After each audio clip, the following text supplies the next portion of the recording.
গতদিন কি পড়ছিলাম? গতদিন আমরা কাউন্টার পড়ছিলাম। তো আজকে আমাদের ওই ডিজিটাল ডিভাইস চ্যাপ্টারটা লাস্ট লেকচার হবে। রেজিস্টার করতে হবে, তাহলে রেজিস্টার করলে শেষ হয়ে যাবে। এবং আমরা আজকে ডেটাবেস সিস্টেম চ্যাপ্টারটাও শুরু করব। আমরা শুরু করি।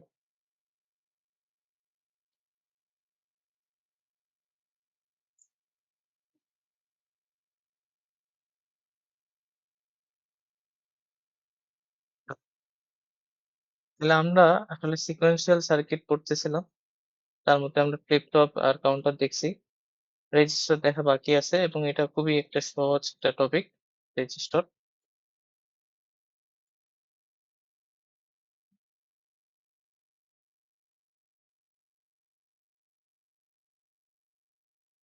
রেজিস্টার কি? এটা এটা এমন একটা সিকোয়েন্সিয়াল সার্কিট যেটা কি করতে পারে।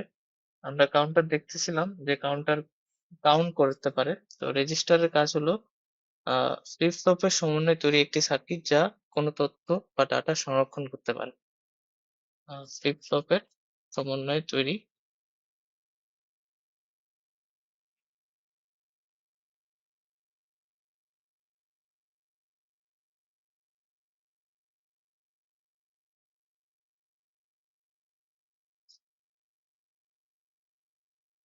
একটি সার্কিট যা ডাটা সংরক্ষণ করে। তাহলে এটা কাউন্টারের মতোই, দেখবা যে আমরা ফ্লিপ ফ্লপ দিয়ে বানাবো এবং এটা কাজ হবে ডাটাকে স্টোর করে। এটুকুই কাজ। তো রেজিস্টারের একটা বৈশিষ্ট্য হলো যে তুমি রেজিস্টারটা যতগুলা ফ্লিপ ফ্লপ দিয়ে বানাবা, তোমার কি খেয়াল আছে একটা ফ্লিপ ফ্লপ একটা বিট সংরক্ষণ করতে পারে। মানে ফ্লিপ ফ্লপের যখন আমি সংজ্ঞাটা লিখছিলাম, ডেফিনিশনটা লিখছিলাম, তখন আমি বলছিলাম যে একটা ফ্লিপ ফ্লপ একটা বিটকে সংরক্ষণ করতে পারবে। মানে ওই যে বাক্সটাতে তুমি একটাই বিটকে সংরক্ষণ করতে পারবা, ওয়ান নাহলে জিরো।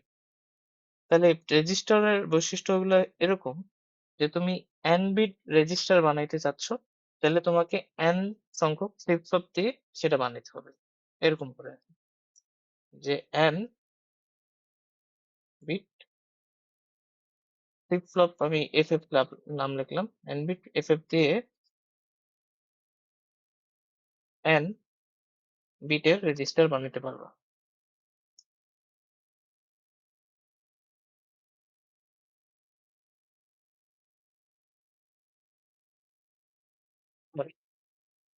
তাহলে আমি যদি তোমাকে বলি যে 32 বিট রেজিস্টার তুমি বানাবা, রেজিস্টার বানাতে কয়টা বিট লাগবে, সরি ফ্লিপ ফ্লপ লাগবে? 32টা ফ্লিপ ফ্লপ লাগবে। এরকম করে এভাবে। এবং আমরা ওই পঞ্চম যে চ্যাপ্টারটা আছে ওটা পড়ার সময় রেজিস্টার নিয়ে অল্প একটু বলছিলাম যে রেজিস্টারটা একটা ধরো বিল্ডিং এর মতো, আর ওই বিল্ডিং এ অনেকগুলো রুম আছে, সেগুলো এক একটা ফ্লিপ ফ্লপ, এরকম করে আমরা বলছিলাম। তারপর আমরা এটা বলছিলাম যে এটা আবার যে কোনো রেজিস্টারটা যে কোনো সংখ্যা হইলে হবে না। ধরে নাও তুমি এটা বললা যে আমি 17 বিটের একটা রেজিস্টার বানাবো, সেটা হবে না। তোমাকে এইদার ওইটা 4 বিট রেজিস্টার, 8 বিট রেজিস্টার, তারপর নাহলে মানে 2 এর গুণিতক আকারে জিনিসগুলো আসতে হবে, 32 বিট, এভাবে আর কি। তো এভাবে জিনিসটা কাজ করে আর কি। ধরো আমরা যদি এইভাবে চিন্তা করি যে 32 বিট রেজিস্টার, তো এখন ধরো আহ, তুমি যদি 1024 বিটের একটা রেজিস্টার বানাও, মানে 1024 বিট, তাহলে ওইটাকে তুমি আবার এটা কি বলতে পারবো, 1 MB মানে 1 মেগাবিটের একটা রেজিস্টার হয়ে যাবে ওটা। আবার 1024টা মেগাবিটের যদি তুমি একটা রেজিস্টার বানাও সেটাকে তুমি আবার 1000 গিগাবিটও বলতে পারবা বা 1 GB বলতে পারবা। আমরা বলি না যে 1 GB সমান 1024 মেগাবাইট। তারপর আমরা বলি যে অ্যাকচুয়ালি আমি একটু ভুল বলছি, এটা 1024 বিট নিলে প্রথমে হবে কেবি, মানে কিলোবাইট আর কি। 1 কিলোবাইট সমান 1024 বিট, বা 1 কিলোবিট বলি, সরি 1 কিলোবিট। আবার 1024 কিলোবিট মিলে 1 মেগাবিট হয়। আবার 1024 মেগাবিট মিলে 1 GB বিট হয়। এভাবে জিনিসগুলো আসে আর কি। এজন্য আমরা মেমোরি কার্ড গুলা যেগুলো আসে ওগুলো ওই যে 64 জিবি তারপর হচ্ছে কি বলে 4 জিবি, 8 জিবি এভাবে আসে। 7 জিবির মেমোরি কার্ড কিন্তু আমরা দেখি না। কারণ এইটা মেইনটেইন করতে হয় তোমাকে। ওকে? তো এখন আমরা এই রেজিস্টারটা বানানো শিখবো যে রেজিস্টারটা কিভাবে তোমার ডাটা গুলাকে সংরক্ষণ করে রাখতেছে। স্মার্ট সার্কিটটা কি হবে আরকি। তবে তার আগে রেজিস্টারের প্রকারভেদটা পড়তে হবে। তো রেজিস্টারকে আমরা আ ক্রাইটেরিয়ার উপর ভিত্তি করে ২ টা ক্রাইটেরিয়া ভাগ করতে পারি। মানে গঠনগত দিক থেকে রেজিস্টার আ আমরা ভাগ করতে পারি। আবার ডাটা ট্রান্সফার হবে কিভাবে রেজিস্টারের ভিতরে সেটার উপর ভিত্তি করে আমরা রেজিস্টারকে ভাগ করতে পারি। তো আমরা যদি ১ম এ এটা পড়ি যে গঠনগত দিক থেকে রেজিস্টার কয় প্রকার? তাহলে সেটা হবে ২ প্রকার।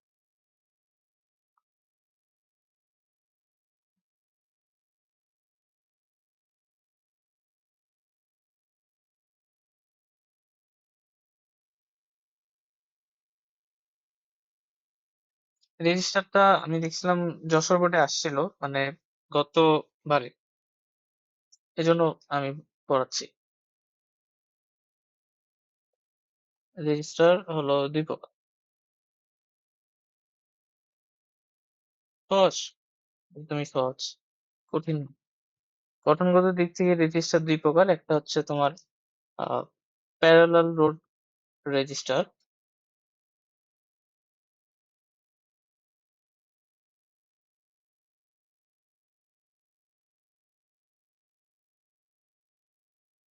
এটাকে সংক্ষেপে আমরা বলি PLR বা এটাকে বলা হয় বাফার রেজিস্টার। নাম আরকি। নাম। তারপর ২ নম্বরে আছে চিফট রেজিস্টার।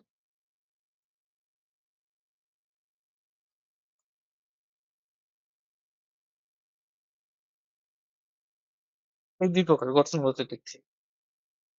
যদি আমরা ডাটা ট্রান্সফার এর উপরে ভিত্তি করে রেজিস্টারকে ভাগ করি, ডাটা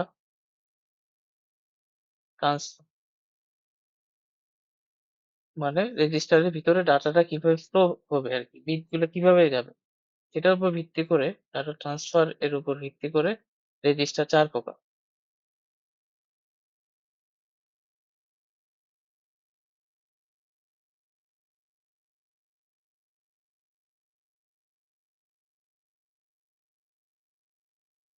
কি, কি? এটা তুমি আমি নামগুলো লিখে দিব। তবে তুমি আগে ইয়াটা দেখো। মানে একবারে পড়ে ফেলবো। ওটার নামটাও পড়ে ফেলবো, আবার জিনিসটা কি ওটাও পড়ে ফেলবো। তাহলে এক ইয়াতেই হয়ে যাবে। দেখো তাহলে ওটা কিভাবে কাজ করে। আমি আগে আ বিট নিয়ে ফ্লিপ ফ্লপ নিয়ে নিচ্ছি। আচ্ছা, আগে বলে ফেলি কারণ আমাকে একটু কথা বলতে হবে। এরপরে পড়তেছি। ধরো ৪ প্রকার হবে আমি পরে লিখছি। আগে দেখো ফ্লিপ ফ্লপ আমরা ৪ রকম পড়ছি না? যে ফ্লিপ ফ্লপ হচ্ছে ৪ রকমের হয়। কি, কি ফ্লিপ ফ্লপ বলতে পারবা? ৪ টা আমরা ফ্লিপ ফ্লপ করছিলাম। কি, কি ফ্লিপ ফ্লপ ছিল বলো তো? JK, SR, JK, SR, D flip flop আরেকটা কি ছিল? T flip flop. তোমার মনে আছে এই ৪ টা ফ্লিপ ফ্লপের মধ্যে কোনটাতে ডাটাটা স্টোর হয়ে থাকে? মানে কোনটা ট্রুথ টেবিলটা ছিল যে ওখানে যা দিব সেটাই ওখানে ইনপুট হিসেবে চলে যাবে? খেয়াল আছে? নাম দেখেও বোঝা যায়। টিটা না। টি মানে তো টগল করা। টগল করার জন্য আমরা ওইটা কাউন্টার ইউজ করছি। আমরা কি করতে যাচ্ছি? আমাদের কনসার্নটা কি? ডাটাকে স্টোর করে রাখতে যাচ্ছি। তাহলে কোনটা ইউজ করব? D flip flop. D flip ফ্লপটা তুমি যদি খেয়াল করে দেখো এটার একটা ইনপুট ছিল, এটা কিউ ছিল, এটা কিউ বার ছিল। এইখান দিয়ে ইনপুটটা আসতো, এখান দিয়ে বের হতো। এবং আমরা বলছিলাম এটা ট্রুথ টেবিলটা আমাদের আ কি ছিল? আমাদের ট্রুথ টেবিলটা ছিল যে এখানে যাই দিব, এখানে তাই স্টোর হয়ে থাকবে। খেয়াল করে দেখো। আমরা এটা ইনপুট ছিল, এটা আমাদের ক্লক ছিল, আর এটা ছিল আউটপুট কিউ। আমরা বলছিলাম 0 আর 1 ক্লক দিব, তাহলে 0 যাবে। 1 আ 1 দিলে ক্লক দিলে 1 যাবে। তার মানে এইটা আমাদের যেই উদ্দেশ্যটা, রেজিস্টারের উদ্দেশ্য কি? যে আমরা ডাটাকে স্টোর করে রাখবো। যা দিব সেটাই যাতে থাকে। তাহলে সেটা আমাদের কোন ফ্লিপ ফ্লপটার মাধ্যমে করা উচিত? ডি ফ্লিপ ফ্লপ দিয়ে করা উচিত। তাহলে আমরা রেজিস্টার বানানোর সময় ডি ফ্লিপ ফ্লপ ব্যবহার করব, কাউন্টার বানানোর সময় টি ফ্লিপ ফ্লপ ব্যবহার করব। এই ২ টা মাথায় রাখতে পারবি। রেজিস্টার বানানোর সময় ডি ফ্লিপ ফ্লপ, কাউন্টার বানানোর সময় টি ফ্লিপ ফ্লপ আমরা ব্যবহার করব। ঠিক আছে? আচ্ছা হলো। এখন এইটুকু বুঝতে পারছি। তাহলে আমি এখানে জাস্ট ওগুলো আঁকাবো। তাহলে আমি এই যে ধরো 4 বিটের একটা রেজিস্টার বানাবো। তাহলে তুমি বলো তো 4 বিটের রেজিস্টারটা কত বিট সংরক্ষণ করে রাখতে পারবে?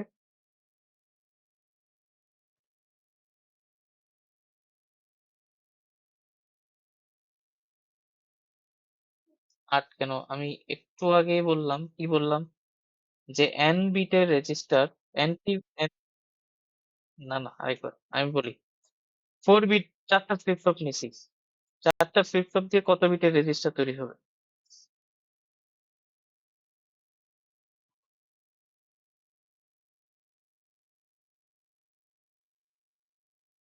হুম, হলো না তো। লাইনটা পড়ো। কি বলছে? n বিট ফ্লিপ ফ্লপ দিয়ে n বিট রেজিস্টার বানাতে পারি। ৩২ বিট রেজিস্টার বানাইতে হলে ৩২ টা ফ্লিপ ফ্লপ লাগে। তাহলে ৪ টা ফ্লিপ ফ্লপ দিয়ে কত বিটের রেজিস্টার তৈরি হবে? হ্যাঁ, সিম্পল অ্যাজ হ্যাঁ, ওটাই। ধরো আমি তোমাকে বললাম ১০২৪ বিটের আমি একটা বানাবো, কি বলে, রেজিস্টার বানাবো। তাহলে কতগুলা ফ্লিপ ফ্লপ লাগবে? ১০২৪ টা ফ্লিপ ফ্লপ লাগবে, তাই না? এটাই, ১০২৪ টাই লাগবে। এটাই তো। আচ্ছা, এখন হচ্ছে আমাদের ওই যে যেটা বলতেছিলাম পোকার ভেদ, যে ৪ টা পোকার আছে, সরি ৪ টা পোকার ভেদ কিভাবে আসে? এই চিত্র দিয়েই তুমি বুঝতে পারবে। উম হ্যাঁ,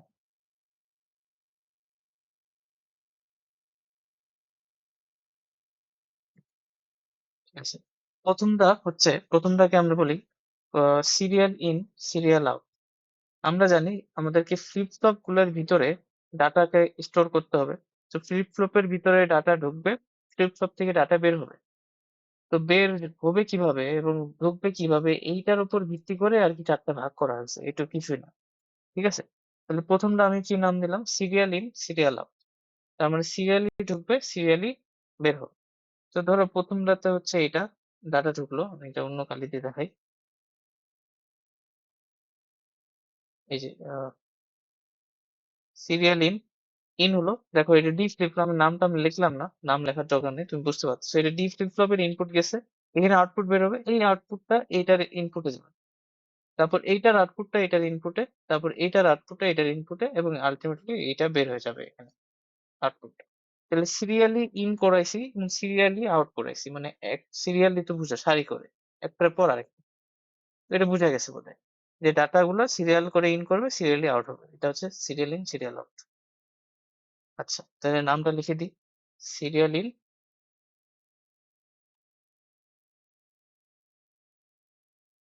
সিরিয়াল আউট। বুঝা গেছে বোধহয়। এরপরেরটা কি হবে? এরপরটা হচ্ছে সিরিয়াল ইন, প্যারালাল আউট।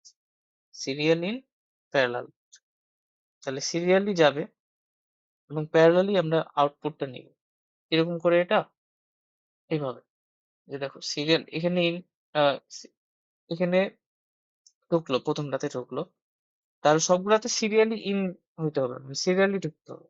তাহলে এইটা থেকে এখানে আউটপুটটা নিব, তারপর এটা থেকে এখানে আউটপুটটা নিব, মানে আউটপুটটা প্রবেশ করাবো, এখান থেকে এখানে আউটপুটটা প্রবেশ করাবো।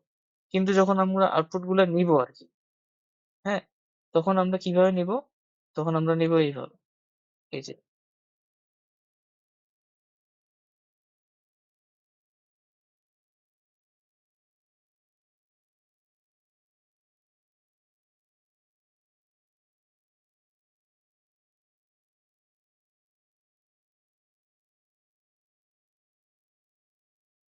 এটা কি বোঝা গেছে? এখানে দেখো আমরা ইন করার সময় সবগুলাতে এই যে প্রবেশ করাইছি, সিরিয়ালি ইন হয়েছে। কিন্তু যখন আউটপুট গুলা নিছি, তখন আউটপুট গুলো এই যে প্যারালাল করে নিছে আর কি, এই যে প্যারালাল। কিন্তু সিরিয়াল ইন, সিরিয়াল আউট এর ক্ষেত্রে কি হয়েছে? সিরিয়ালি ইন করাইছে এবং আউটপুটটা এখান থেকে নিছে। ঠিক আছে? তো আউটপুটটা কিন্তু সিরিয়াল হয়ে আসছে। বাট এখানে আউটপুট গুলো কি প্যারালাল হয়ে আসতেছে। এটুকুই পার্থক্য আর কি। ঠিক আছে? তুমি জাস্ট এই নামটা লিখে দিবা আর এই চিত্রটা এঁকে দিবা, তাইলেই হয়ে যাচ্ছে। যদি তোমার প্রকারভেদটা আসে বা লিখতে বলে আর কি। বুঝা গেছে?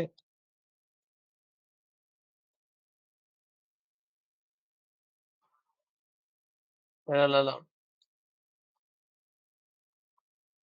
এরপরে এরপরে কি বলতে পারো? সিরিয়াল করে ইন করেছি, সিরিয়াল করে আউট করেছি। সিরিয়াল করে ইন করেছি, প্যারালাল করে আউট করেছি। এবার কি করতে পারি? প্যারালাল করে ইন করে দিলাম এবং সিরিয়ালি আউট করাইলাম।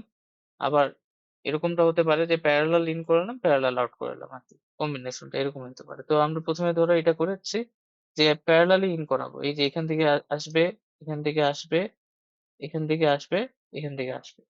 সবগুলা প্যারালালি আসছে, সিরিয়াল করে আসে নাই। কিন্তু ইনপুটটা নিব সিরিয়ালি। তার মানে কি হবে? এই যে এর আউটপুটটা এর কি বলে? ইনপুটে প্যারালাল ইন, প্যারালাল আউট, তাই না? হ্যাঁ, এভাবে করব। এটাতে এখানে প্রবেশ করাবো, এটা থেকে এখানে প্রবেশ করাবো, এটা থেকে এখানে প্রবেশ করাবো, আর এখান থেকে বের করে নেব। এটা যেটা করলাম এটাকে আমরা বললাম যে serial uh sorry parallel in, parallel in আর সিরিয়াল আউট, এটা করলাম। মানে আউটপুটটা এখান থেকে নেব সিরিয়ালি। আরেকটা থেকে যায় প্যারালাল ইন করব, প্যারালাল আউট করব।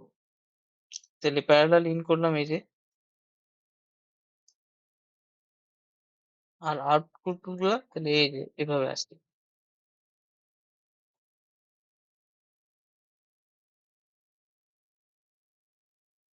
প্যারালাল ইন,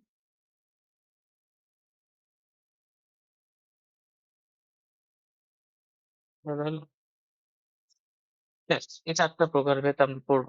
৪ প্রকারের কিভাবে আসতে পারে। আচ্ছা। এখন আর এই তো মোটামুটি আমাদের অলমোস্ট পড়া শেষ। অল্প একটু কিছু বাকি আছে। তো আ আমরা বুঝে ফেলছি যে ডাটা ট্রান্সফার এর উপর ভিত্তি করে কিভাবে করা যায়। এবং আমি এখানে ২ টা নাম লিখছিলাম এখানে। Parallel load register, shift register. এই ২ টা পড়তে হবে খালি, তাইলেই কাজ শেষ। তো এইগুলা যেগুলা লিখলাম এগুলোর শর্টকাট নাম আছে। শর্টকাট নামগুলো এরকম। এটার নাম হচ্ছে CISO, serial in, serial out, CISO. এইটার নাম হচ্ছে সিপো। এটার নাম হচ্ছে পিসো। আর এটার নাম হচ্ছে পিপো। মানে এগুলো শর্ট ফর্মে বলি আমরা। সিসো, সিপো, পিসো, পিপো। এভাবে বলি। আচ্ছা। তো এইগুলোর মধ্যে ওই যে আমাদের ওই যে ২ টা নাম লিখছি না? প্যারালাল লোড রেজিস্টার এবং শিফট রেজিস্টার, ওই ২ টা এখানে আছে। ওই ২ টার একটা আছে, ২ টাই আছে এখানে। সিসোটাকে আমরা বলি হচ্ছে শিফট রেজিস্টার আর পিপোটাকে আমরা বলি প্যারালাল লোড রেজিস্টার। তো মানে গঠনগত দিক থেকে তুমি যদি চিন্তা করো। সিপো আর পিসো নিয়ে আমরা পড়বো না। আমরা সিসো আর পিপো নিয়ে পড়বো আরকি। ঠিক আছে? তো এই ২ টা এখন কিন্তু পড়া বাকি আছে। তো সরি, হ্যাঁ। তো ১ম এ আমরা পড়ি হচ্ছে পিপো। মানে পিপো বলতে পারো। মানে ডাটা ট্রান্সফার এর উপর ভিত্তি করে, অথবা আমরা এটার নাম বলবো হচ্ছে প্যারালাল লোড রেজিস্টার।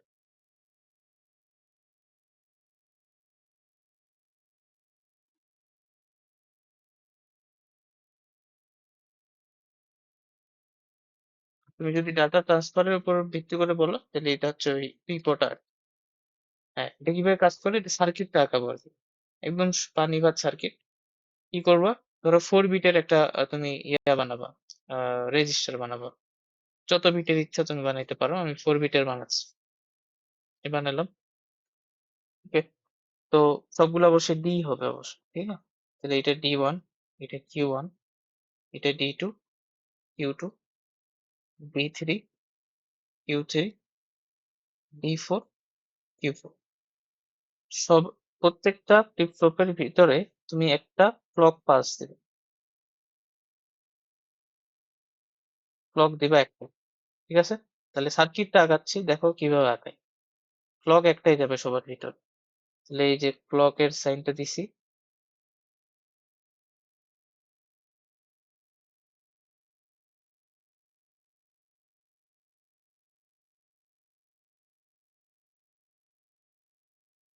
লেখা ক্লক। ঠিক আছে? মানে ওই ক্লক দিলেই সবাই আ অ্যাক্টিভেট হবে আরকি। আমরা এটা দেখছিলাম। ক্লক দিলেই তোমার ডাটাটা এন্ট্রি হতে পারবে। নাহলে হবে না। তাহলে যেহেতু আমরা পিপো পড়তেছি এটা আমি তোমাকে লিখে দিলাম যে কিভাবে জিনিসটা হয়। প্যারালালি ইন করতে হয়, প্যারালালি আউট করতে হয়। তাহলে প্যারালালি ইন করতেছি। তাহলে প্যারালালি ইন করলে এরকম করে আমি লিখতে পারলাম। ধরো এই যে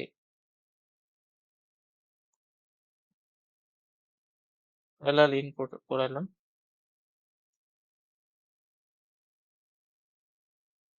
ঠিক আছে? আর আউটপুট গুলা তাহলে এই যে প্যারালালি আসবে।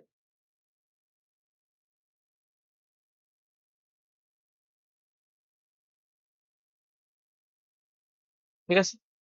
এখন এটা হচ্ছে সার্কিট ডায়াগ্রাম হয়ে গেল। কাজ করে কিভাবে? ধরো তুমি এখানে 1010 এইটা এই 4 বিটের এটা একটা নাম্বার, তাই না? 4 বিটের লেখছে হেক্সাডেসিমাল একটা নাম্বার এটা। বা যেকোনো বাইনারি নাম্বার ধরতে পারি, যে বাইনারি সংখ্যা একটা 4 বিটের। তো এখন এটাকে তুমি স্টোর করবা। 4 বিটের যেহেতু এটা একটা রেজিস্টার, তাহলে এটা 4 বিটের কোনো একটা সংখ্যাকে স্টোর করতে পারবে। তাহলে ওই ফ্লিপ ফ্লপ গুলাতে 1010 এভাবে আমাকে স্টোর করতে হবে, তাই না? তো আমরা ধরো তুমি এভাবে চিন্তা করলে যে Q1, Q2, Q3, Q4 এভাবে সংখ্যাটা স্টোর হবে এবং এইটা হবে তোমার এমএসবি, বুঝতে পারতেছো? যেহেতু বাম পাশে রাখছি তাই এটা হবে এলএসবি। ঠিক আছে? তুমি যদি এইভাবে আঁকো, তাহলে তোমার উদ্দেশ্যটা কি? Q1 এ তুমি 1 কে নিবা, Q2 তে 0 রাখবা, Q3 তে 1, Q4 এ 0, তাই তো? তাহলে তুমি এই D1 এ ইনপুট দিবা 1, D2 তে ইনপুট দিবা 0, D3 তে ইনপুট দিবা 1 আর D4 এ ইনপুট দিবা 0, যেটা তুমি চাচ্ছ। ক্লক দিবা, অ্যাক্টিভেট করবা। একটা ক্লক দিলে সবাই অ্যাক্টিভেট হয়ে যাবে, কারণ একটা ক্লকের সাথে সবাই কানেক্টেড। তো যখনই ক্লক দিবা তখনই কি হবে? Q1 এ কে চলে আসবে? 1, Q2 তে কে চলে আসবে? 0, Q3 তে কে চলে আসবে? 1 আর Q4 এ কে চলে আসবে? 0, হয়ে গেল? তাহলে একটা ক্লক দিয়েই তুমি ডাটাটাকে স্টোর করে ফেললা রেজিস্টারের ভিতরে। বুঝাইতে পারছি?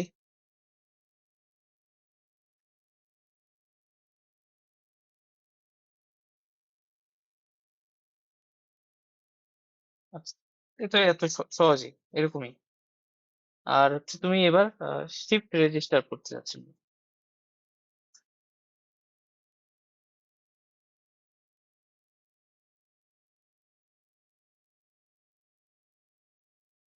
আর এটা তুমি যদি ডাটা ট্রান্সফারের উপর ভিত্তি করে চিন্তা করো, এটা হচ্ছে সিসোটা। তাহলে এটাতে কি করছিলাম আমরা, মনে আছে? আমরা সবগুলা সিরিয়ালি ইন করাইলাম, সবগুলা আমরা সিরিয়ালি আউট করেছিলাম। তো এটা একটু হয়তো কমপ্লেক্সিটি লাগবে তোমার কাছে। মানে সার্কিট ডায়াগ্রামটা তো সহজই, একদম পানি ভাত জিনিস, কিন্তু এটা প্রোগ্রাম করে কিভাবে, মানে যে কাজ করে কিভাবে, ওটা একটু হয়তো বুঝতে সমস্যা হতে পারে। তবে একটু চিন্তা করে, একটু ধৈর্য ধরে দেখিও, তাইলেই হয়ে যাবে। ওকে, তাহলে এটার ক্ষেত্রে আমরা ক্লক দিব সেম একটাই, সবাইকে একটা ক্লক দিব।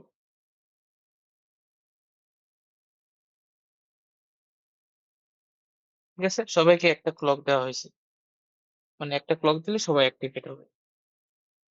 Okay, এটা তোমার D1, Q1, D2, Q2, D3, Q3, D4, Q4।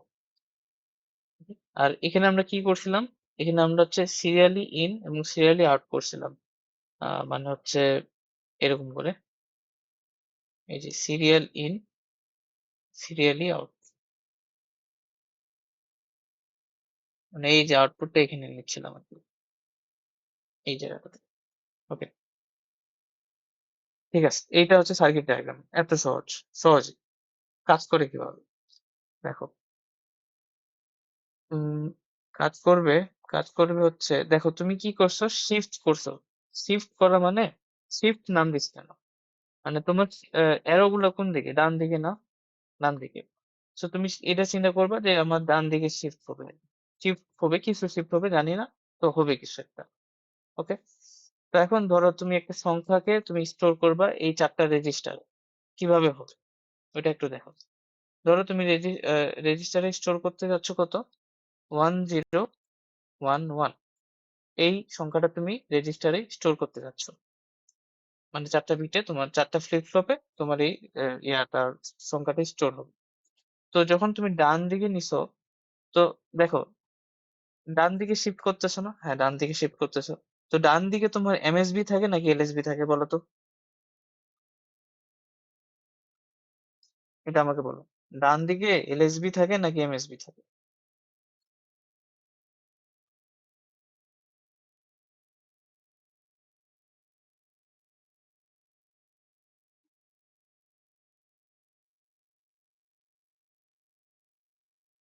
তোমার কথাগুলো শুনতে পাচ্ছি না, বলো ভালো করে বলো।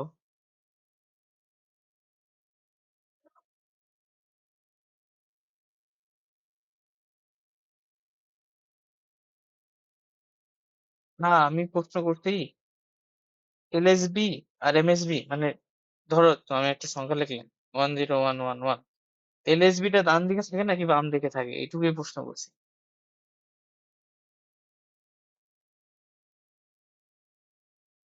এলএসবি বুঝছো? লিস্ট সিগনিফিকেন্ট ডিজিট মানে এমএসবি। হ্যাঁ, এটাই বলতেছি, এটাই বলতেছি।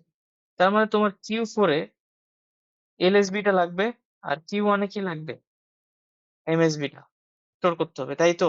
এটুকু তো ক্লিয়ার যে কিউ 4 এ এলএসবি টা আসবে এবং কিউ 1 এ এমএসবি টা আসতে হবে। ওকে, এবং যেহেতু শিফট করব, অর্থাৎ এখানে তোমার শিফট হবে, ডান দিকে শিফট হবে, তাহলে তোমার এখানে প্রথমে এন্ট্রি করতে হবে এই যে সংখ্যাটা তুমি স্টোর করতে চাচ্ছ, সেটার এলএসবি টাকে তোমাকে এটা এখানে এন্ট্রি করতে হবে। তো শুরুতে আমাদের সিচুয়েশনটা আমরা এরকম করে নিচ্ছি যে শুরুতে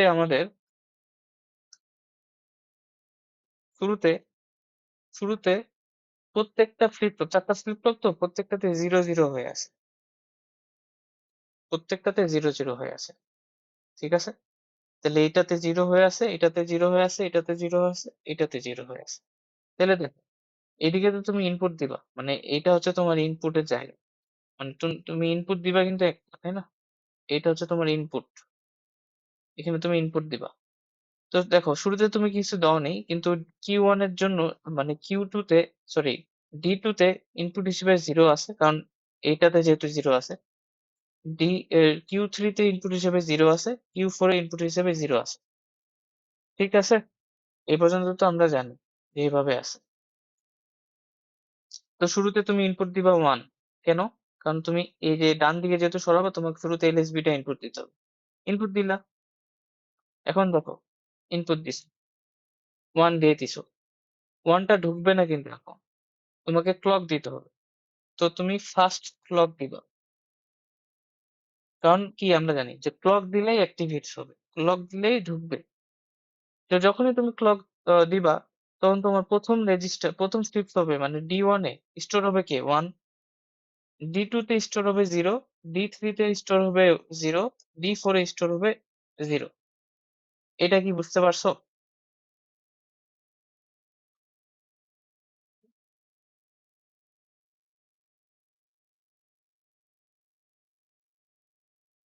কারণ আমরা ধরে নিচ্ছি প্রথমে শুরুতে 0 0 ছিল প্রত্যেকটা ফ্লিপ ফ্লপ।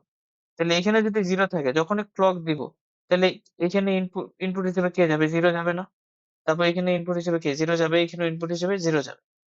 মানে ডি 2, ডি 3, ডি 4 এ 0 ঢুকবে, আর ডি 1 এ ঢুকবে 1।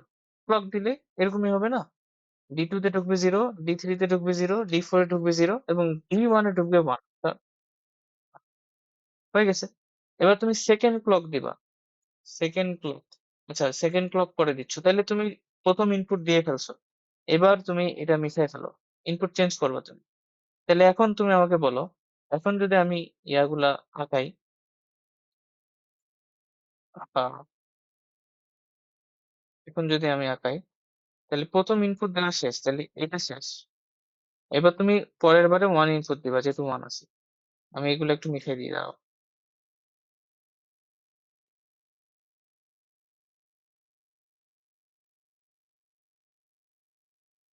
ঠিক আছে, এরকম হলো। তো দেখো এখন বর্তমানে ডি 1 এ কত সেভ হয়ে আছে? 1, তাহলে এখানে 1 যাবে।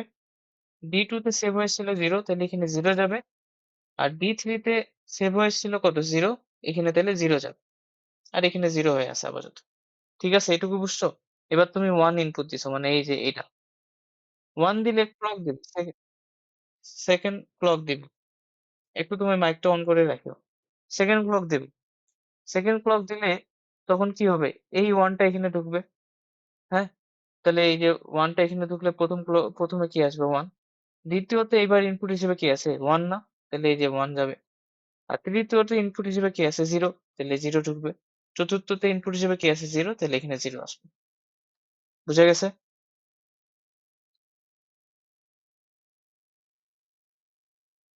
হ্যাঁ, তাহলে এবার এগুলো আমি সব আবার মিশাই দিলাম। এই যে মিশিয়ে দিলাম, মিশাই দিলাম। বর্তমানে কি হয়ে আছে ওইটা লিখবো।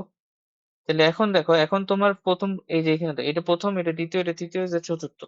তাহলে ১ম ফ্লিপ ফ্লপে তোমার স্টোর হয়ে আছে কত এখন? 1। দ্বিতীয় ফ্লিপ ফ্লপে স্টোর হয়ে আছে কত? 1। তৃতীয়তে 0, চতুর্থতে 0।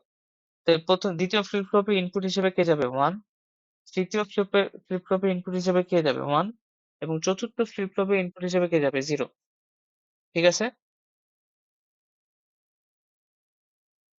এখানে 0 হয়ে আছে। এটুকু কি বুঝছি?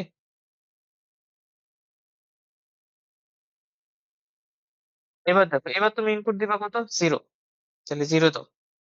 0 দেওয়ার পর এখন এটা ঢুকবে না। তোমাকে থার্ড ক্লক দিতে হবে। থার্ড ক্লক দিলেই D1 এ কত হয়ে যাবে এবার? 0। এই যে 0 টা ঢুকবে এখানে, তাই না? তারপর D2 তে কত ঢুকবে? 1। এই যে ইনপুটটা ঢুকবে, এই যে 1 ঢুকলো। D3 তে ঢুকবে কত? এই যে এটা 1। D4 এ কত ঢুকবে? 0। তো এই যে 0। এটা হয়ে গেল। এবার হচ্ছে এগুলো আবার মিশাই দিই আমি সব। মিশাই দিলাম, মিশাই দিলাম। তাহলে বর্তমানে কিভাবে আছে? প্রথমটাতে 0, তারপরটাতে 1, তারপরটাতে 1, তারপরটা 1। এই যে এই লাইনটা যাবে। এখন আমি লাস্ট 1 দিব এখানে। 1 দাও। 1 দিলে এবার কি হবে? ফোর্থ ক্লকে 1 দিলে প্রথমটাতে 1 যাবে, দ্বিতীয়টাতে আচ্ছা এখানে ইনপুট হিসেবে যাবে 0, এখানে ইনপুট হিসেবে 1, এখানে ইনপুট হিসেবে যাবে 1। তাই না? তাহলে দেখো, ফোর্থ ক্লক দেওয়ার পর D2 তে 0 ঢুকবে, D3 তে 1 ঢুকবে, D4 এ 1 ঢুকবে। তাহলে তোমার সংখ্যাটা ছিল 1011। তুমি ফোর্থ ক্লক যখন দিয়ে দিছো তখন তোমার 1011 স্টোর হয়ে গেছে ইয়াতে, ইয়াতে ওইটা কি বলে, ফ্লিপ ফ্লপ গুলাতে। এটা আমরা আর কি চাচ্ছিলাম আর কি। তাহলে এইভাবে কাজ করে হচ্ছে। এই কি করলাম, লিখে ফেললাম। তাহলে এর কাজ করার পদ্ধতিটা একটু কমপ্লেক্স, তাই না? প্যারালালটা ভালো ছিল না। তাহলে এখন তোমার হচ্ছে এখানে 1, এখানে 0, এখানে 1, এখানে 1 হয়ে আছে। বুঝাতে পারছি? এভাবে কাজ করে। তাহলে তোমার এখানে দেখো, তাহলে দেখো এটা অনেক কমপ্লেক্স না, যে তোমাকে এরকম একটা করে দেওয়া লাগছে। তাহলে তোমার শিফট রেজিস্টারটা একটু কমপ্লেক্স। সেটার তুলনায় তোমার এটা অনেক ভালো ছিল না, প্যারালাল লোড রেজিস্টার। জাস্ট একটা ক্লক দিলেই সবগুলা হয়ে যাচ্ছে। একটা ক্লক দিলেই হয়ে যাচ্ছে। তাহলে যদি তোমার পার্থক্য করতে বলে খ নম্বরে যে কোনটা ভালো, প্যারালাল লোড রেজিস্টার নাকি আহ আহ শিফট রেজিস্টার, তুমি অবশ্যই বলবে প্যারালাল লোড রেজিস্টার। কেন? তুমি বলবা যে একটা ক্লক দিলেই এখানে একসাথে ডাটাগুলো এন্ট্রি হয়, একসাথে বের হয়। কিন্তু শিফট রেজিস্টারে মাল্টিপল ক্লক দিতে হয়। ফলে আমার মেমোরি নষ্ট হবে, হ্যান নষ্ট হবে, ত্যান নষ্ট হবে, সময় সাপেক্ষ হবে, ইত্যাদি ইত্যাদি বলবা, তাহলে হয়ে যাচ্ছে।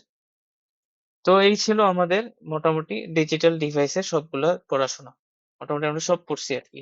কম বেশি হলে সব পড়া শেষ। তো তুমি যদি এই যে এভাবে ক্লাসগুলো ফলো করে পরীক্ষা দিতে যাও, আশা করি পারবা। সমস্যা হওয়ার কথা না। ঠিক আছে?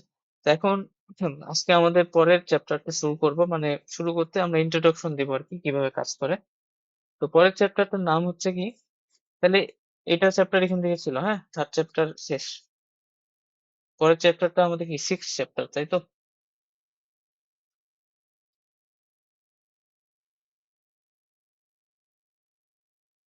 Database management system. নামটা কি? Database management system.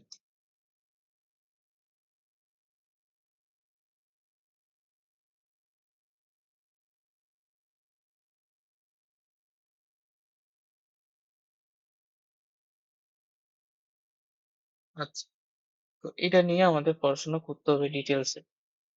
করবো, সমস্যা নেই। অন্তত এটা সহজ নাকি কঠিন? সহজ বলতে পারো। কারণ হচ্ছে এগুলা জিনিস হচ্ছে প্র্যাকটিক্যাল জিনিস আরকি।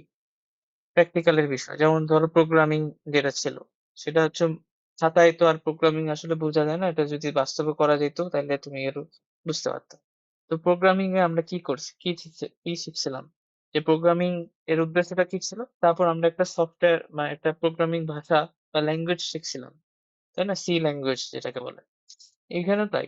১ম এ তোমাকে ডেটাবেস জিনিসটা কি এটা বুঝতে হবে। ডেটাবেসটা বুঝতে হবে। তারপর ডেটাবেসকে ম্যানেজ করার জন্য একটা সিস্টেমের কথা বলছে এখানে। সো কাইন্ড অফ এটা একটা সফটওয়্যার হবে।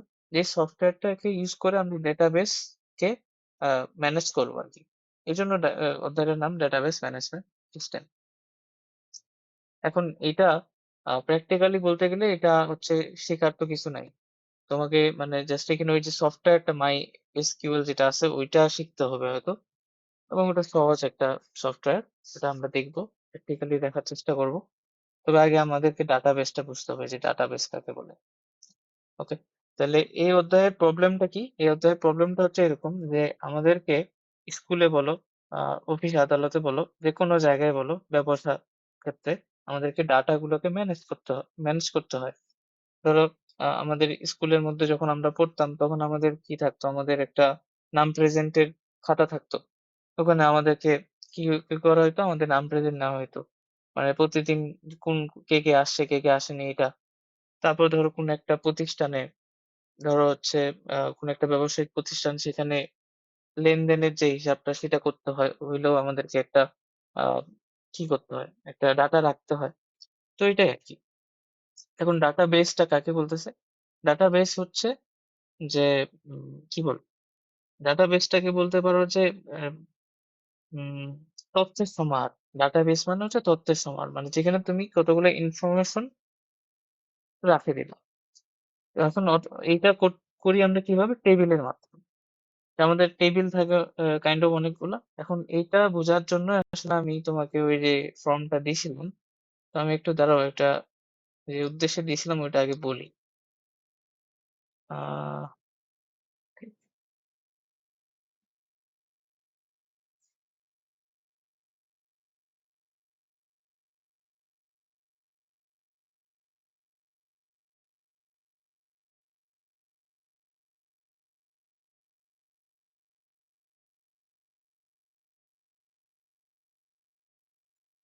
আচ্ছা, এটা বোধহয় দেখা যাচ্ছে।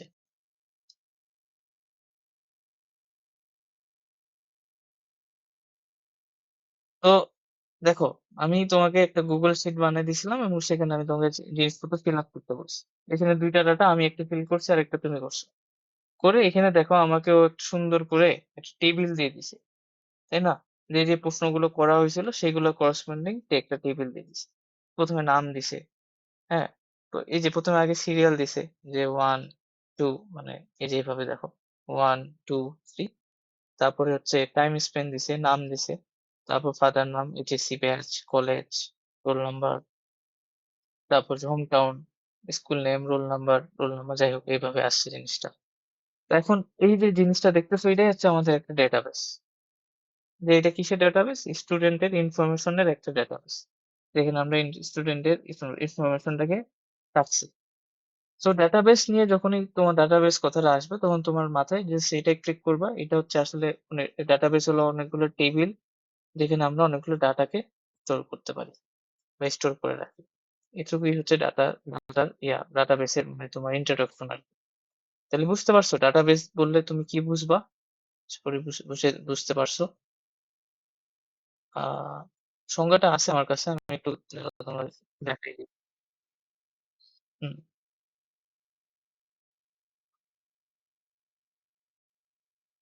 এই যে।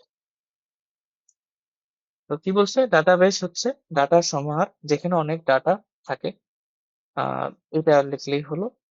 কি করতে বলতে আর কি বলছে? যে সফটওয়্যার জগতে ডাটাবেস হচ্ছে এমন একটি সফটওয়্যার যেখানে প্রচুর পরিমাণ তথ্য একসঙ্গে সংরক্ষণ করা যায়। দরকারি তথ্য বের করা যায়, নতুন তথ্য যোগ করা যায়, প্রয়োজন মতো কোনো তথ্য পরিবর্তন এবং মুছে ফেলা যায়।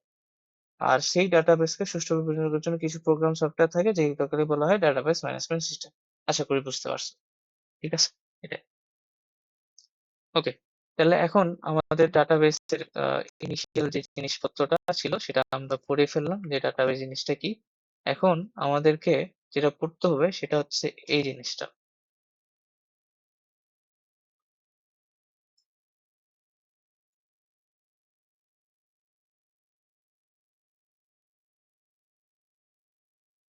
এটা কি কি করছে এটা? এখানে কিছু কথা বলা আছে। RAM সম্বন্ধে কিছু কথা বলা আছে।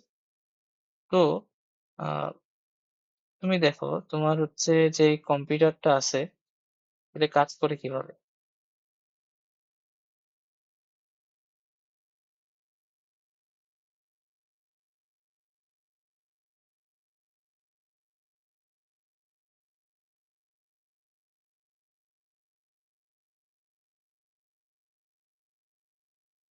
কাজ করে এইভাবে। তুমি কিছু একটা ইনপুট দিবা, না? তারপর কিছু একটা আউটপুট বের হবে, ঠিক আছে? তারপর এখানে তোমার মেইন সিপিইউ থাকে। এটা তোমার বাচ্চাকালের জিনিসপত্র, এখানে নতুন করে বলার কিছু নাই। তো এই সিপির ভিতরে অনেকগুলো জিনিস থাকে। সিপির ভিতরে কয়েকটা পোর্শন থাকে। সিপির ভিতরে একটা ইউনিট থাকে কন্ট্রোল ইউনিট, একটা ইউনিট থাকে অ্যারিথমেটিক ইউনিট, হ্যাঁ, অ্যারিথমেটিক এন্ড লজিক ইউনিট, আর আরেকটা ইউনিট থাকে হচ্ছে মেমোরি ইউনিট। এটাকে আবার দুই ভাগে আমরা ভাগ করি। তো এই সিপিইউর এইখানে যেটা আমি লিখতে যাচ্ছি সেটা হচ্ছে কন্ট্রোল ইউনিট, আর এখানে থাকে অ্যারিথমেটিক এন্ড লজিক।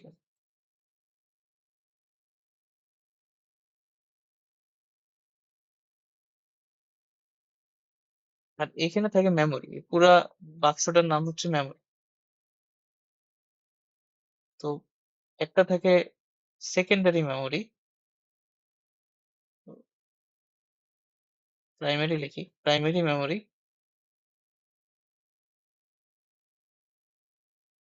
আর আরেকটা থেকে সেকেন্ডারি মেমোরি,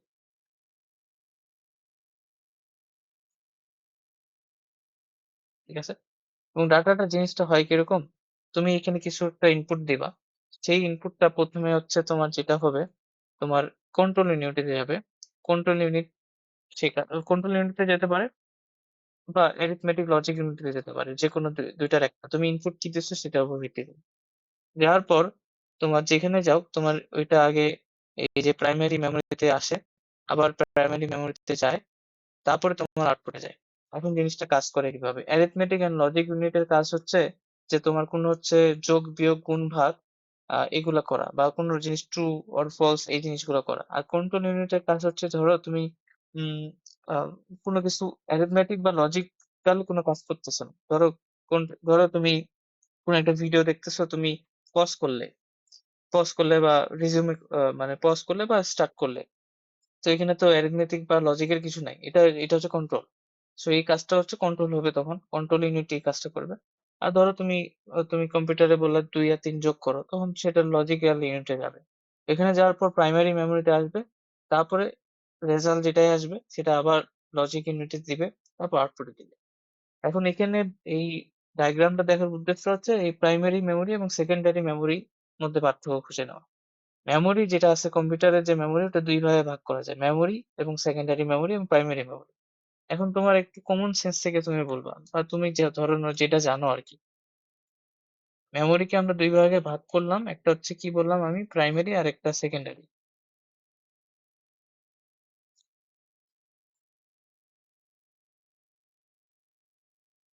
তো তুমি বলো যে প্রাইমারি, ধরো একটা র্যাম নাম হয়, আর একটাকে আমরা বলি কি, রোম,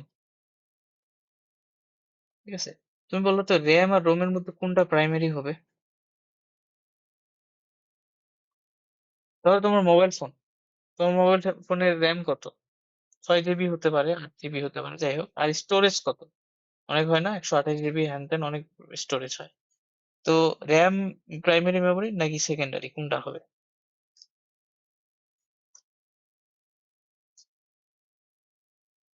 ভুল হলে সমস্যা নেই, বলো।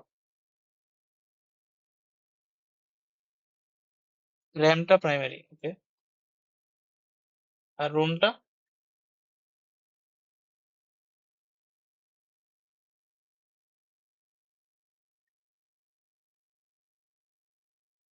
রোমটা সেকেন্ডারি নাকি? আচ্ছা তোমাকে বলো যে তোমার তোমার ফোনের ভিতরে র্যাম র্যাম কত জিবি? তোমার ফোনের র্যাম কত জানা আছে নাকি জানো না? একটা ফোনে RAM কত হয়? একটা ফোনের একটা ফোনের RAM কত হয়? ৬ জিবি, ৪ জিবি এতটুকুই হয় কিন্তু। এর চেয়ে বেশি হয় না। কিন্তু একটা ফোনে স্টোরেজ কত হয়? অনেক হয় না? ১২৮ জিবি, ২৫৬ জিবি, এখন তো ৫১২ জিবিরও স্টোরেজ আছে। তো তোমার ওই ফোনের ওই স্টোরেজটা প্রাইমারি নাকি RAM টা প্রাইমারি? দেখো স্টোরেজটা অনেক বেশি। হ্যাঁ, তো অনেক বেশি না? আর RAM টা তো ২ জিবি বা সর্বোচ্চ ৪ জিবি হবে। তাহলে প্রাইমারি তুমি RAM বললা যে? প্রাইমারি মানে কি? যেটা আমাদের মেইন দরকার এরকম কিছু একটা, তাই না? যে RAM টা আচ্ছা। দেখো প্রাইমারি মেমোরিটা হচ্ছে আমাদের RAM যেটা তুমি বললা। আর সেকেন্ডারি মেমোরিটা হচ্ছে ROM। বা এটা ROM না, আরো অনেক কিছু বলা যায়। SSD বলি আমরা। SSD, SSD, তারপর আরো অনেকগুলো আছে, হার্ড ডিস্ক আছে। Hard disk. তো কি হয়? সেকেন্ডারি যে মেমোরি গুলা থাকে না?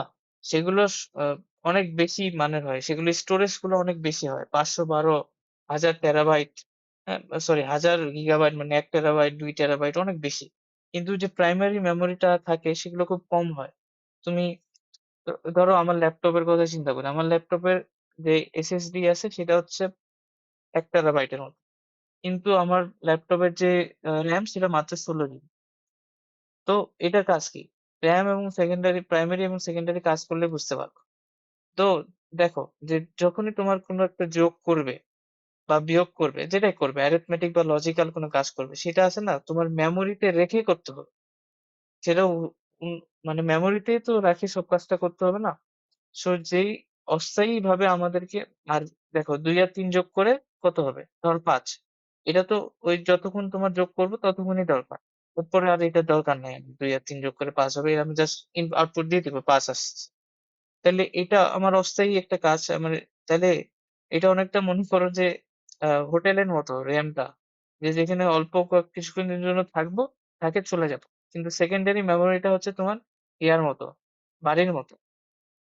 তোমার বাড়িটাকে তুমি অনেক বড় করে বানাবা, ঠিক আছে? কারণ ওখানে তো সারা জীবন থাকবে। কিন্তু প্রাইমারি মেমোরি হোটেলে তোমার অত বড় রুম লাগবে না। তোমার পুরো হোটেলটা লাগবে না। একটা রুম হলেই হলো। এরকম করে আরকি। সো প্রাইমারি মেমোরিটা আমরা আসলে একটা অস্থায়ী মেমোরি বলি। কারণ তুমি নাম শুনে জানো র‍্যান্ডম অ্যাক্সেস মেমোরি, অস্থায়ী মেমোরি। এখানে যেটা করা হয় মেইনলি যে আমরা এখানে arithmetic এবং লজিক ইউনিটের কাজটা করি, করে বাইর করে দিই। তার মানে প্রাইমারি মেমোরিতে কোনো ডাটা আ স্টোর হয়ে থাকে না। জাস্ট অল্প কিছুক্ষণের জন্য থাকবে, চলে যাবে। অ্যাজ লাইক হোটেলে যেরকম ভাবে। বাট সেকেন্ডারি মেমোরিতে ওটা স্থায়ীভাবে থাকে না। ঠিক আছে?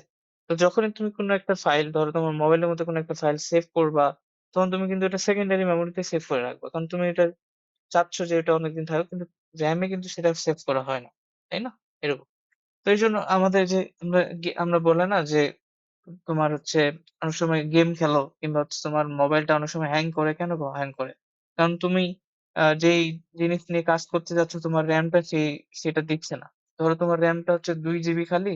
কিন্তু তুমি যে গেমটা খেলতেছো সেটা গেমটা রান করার জন্যই তোমার লাগবে ৩ জিবির মতো RAM।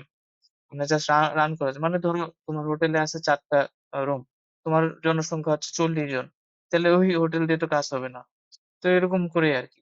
যে অ্যা আ র‍্যামটা হচ্ছে অস্থায়ীভাবে একটা মেমোরি। তো এইটুকুই কাজ। তো আশা করি বুঝতে পারছো। এই জিনিসটা এখানে ব্যাখ্যা করে সুন্দর করে দিছি। একটু পড়ে নেবে। তাহলে এখন ওই যে ডাটাবেস নিয়ে পড়তেছিলাম আরকি। ডাটাবেস নিয়ে পড়া ছিল।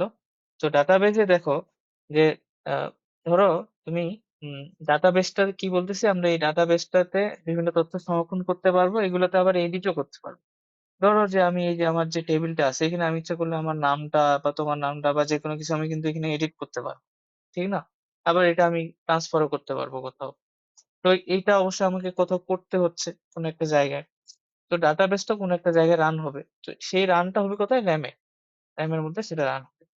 এখন তোমার এজন্য তাহলে RAM বেশি লাগবে। এখন ধরো যে তোমার আমাদের তোমার কলেজে ধরো অনেক স্টুডেন্ট আছে না? প্রত্যেকটা স্টুডেন্টের তো নিশ্চয়ই নাম, রোল, রেজাল্ট বা এই যে ইনফরমেশন গুলো এগুলো তারা স্টোর করে রাখছে তোমার কলেজের ওয়েবসাইটে।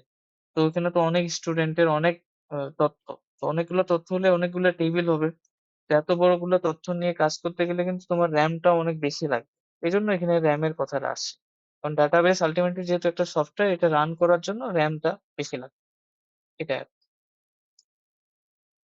এরপরে আমরা এটা করে ফেললাম। তাহলে এটা একটু আমি অল্প করে লিখে দিই। প্রাইমারি মেমোরিটা হলো অস্থায়ী। আর এটা সেকেন্ডারিটা হলো স্থায়ী। ঠিক আছে? এরকম। তো অর্থাৎ প্রাইমারি মেমোরিতে কোনো কিছু থাকলে স্পেস স্টোর হবে না কোনো। সেটা জাস্ট অল্প কিছু থাকবে তারপরে এটা করবে। কিন্তু সেকেন্ডারি মেমোরিতে সবসময় এটা স্টোর হয়ে থাকে। তো ওকে? আচ্ছা।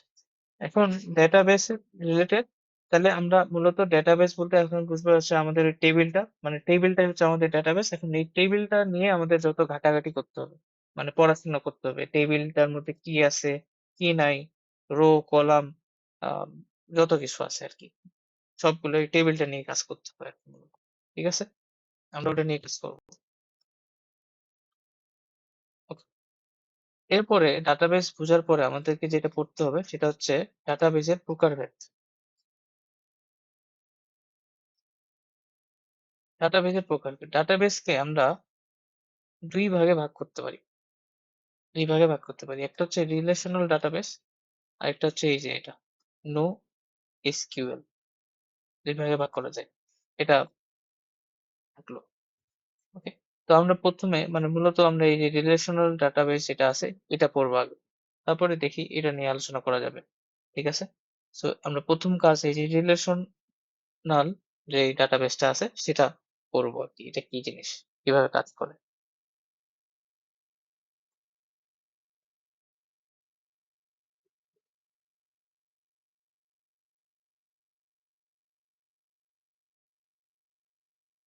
সংজ্ঞাটা কি এটার? বলছে রিলেশনাল ডাটাবেস এই ডাটাকে এক বা একাধিক টেবিলে সংরক্ষণ ও প্রকাশ করা যায়। কিছু, কিছু টেবিলের মধ্যে অনেক সম্পর্ক থাকতে পারে। হাবিজাবি কিছু একটা বলছে। মানে এটা যদি আমি সিম্পলি বলি যে ধরো তোমার আমরা কি পড়তেছিলাম যে ডাটাবেসটা হলো আমাদের হচ্ছে একটা টেবিল আরকি। যেকোনো একটা টেবিল যেখানে আমরা কোনো একটা ডাটা কোনো একটা কিছু সংরক্ষণ করি মানে আ হ্যাঁ, কোনো কিছু সংরক্ষণ করে রাখবো। এখন আমরা একটা কাজ করতে পারি যে যতগুলা ইনফরমেশন আছে সবগুলা ইনফরমেশন একটা টেবিলের মধ্যে রেখে দিতে পারি। এই কাজটা আমরা করতে পারি। মানে কি বললাম? যে ধরো যে এটা আমি একটা টেবিল বানাইছি, এরকম করে টেবিল বা ধরো এটা না বানায় আমি যেটা আমরা তোমাকে যেটা করতে বলছিলাম সেটা দিয়ে উদাহরণটা দেওয়া যেতে পারে। এই ধরো এটা। এটা তো একটা টেবিল আল্টিমেটলি।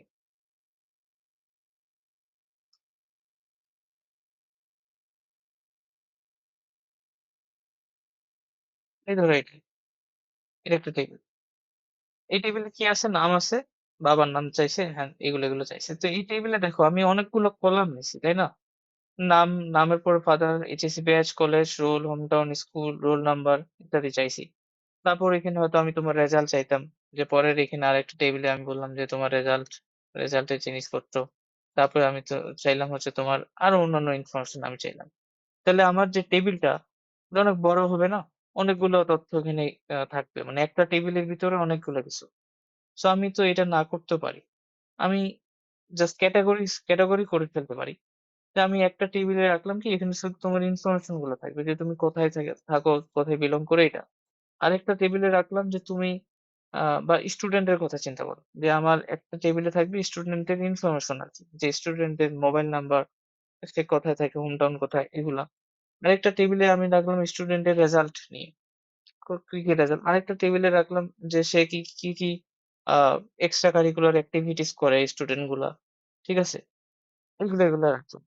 তাহলে আমার স্টুডেন্টেরই সবকিছু আছে। স্টুডেন্টেরই ইনফরমেশন সব। কিন্তু ক্যাটেগরি করে আমি ভাগ করে রাখছি। অনেকগুলো টেবিল অনুযায়ী। সো এই প্রত্যেকটা টেবিল আবার একটার সাথে একটা রিলেটেড তো। আল্টিমেটলি কোন একটা স্টুডেন্টের কোন কিছু এগুলাতে ফোকাস করতেছে, তাই না? মানে আমি যেটা বলতে চাইলাম যে এটা একটা টেবিল হতে পারে স্টুডেন্টের আ ইনফরমেশনের। এটা ওর রেজাল্টের, এটা ওর হচ্ছে এক্সট্রা কারিকুলার এক্টিভিটিস এর। কোন একটা স্কুলের। ধরো এটা আরকি টেবিল।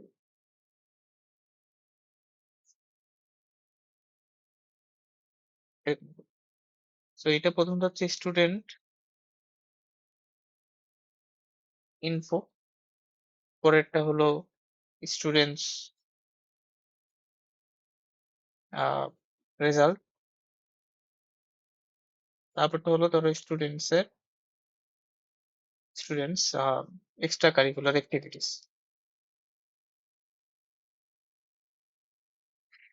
হাবিজাবি কিছু একটা, এক্সট্রা কারিকুলার অ্যাক্টিভিটিস। তো এইগুলা করলাম। তাহলে দেখো অনেকগুলো টেবিল করছে। এখন কিন্তু আমার টেবিলের মধ্যে টেবিলগুলো কিন্তু ছোট, ছোট হয়ে গেল। কিন্তু এই প্রত্যেকটা টেবিল একটার সাথে আরেকটা রিলেটেড তো। যে কোন একটা স্কুলে স্টুডেন্টের জিনিসপত্র বোঝাচ্ছে। তো এই যে রিলেশন তৈরি হলো, এটাকে আমরা বলতেছি রিলেশনাল ডাটাবেস। যে ডাটাবেসের মধ্যে টেবিলগুলোতে মধ্যে একটা সম্পর্ক থাকবে কোনো না কোনো ভাবে, সেটাই হচ্ছে রিলেশনাল ডাটাবেস। বুঝতে পারছি?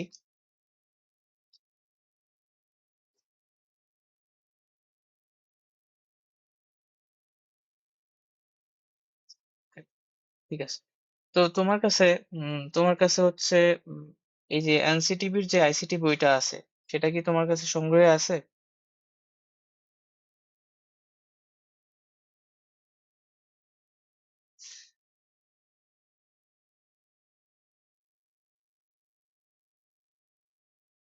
বইটা আছে, আচ্ছা। আমি তোমাকে পিডিএফটা দিয়ে দিব এই বইটার। তোমার, হ্যাঁ, পাতলা, কিন্তু ওখান থেকে কিন্তু প্রশ্ন হয়, ওখান থেকে কিন্তু এমসিকিউ প্রশ্নগুলো কিন্তু ওখান থেকে হয়, ঠিক আছে? তো ওই বইটা সংগ্রহে রাখবা। ওই বইটা এই আইসিটি পরীক্ষার আগে ওটা জাস্ট, না থাকলে পিডিএফ পড়ো, সমস্যা নাই, পিডিএফ আছে। ওটা ওটা থেকে তোমাকে রিডিং পড়তে হবে, বুঝছো? মানে সহজ তো জিনিসগুলা, সব তো বুঝো। জাস্ট একটু রিডিং পড়ে নিলে কি হবে, ওখানকার মানে যেটা তোমার সহায়ক বইটা আছে ওটা তোমার লাগছে কেন, জিনিসগুলো যাতে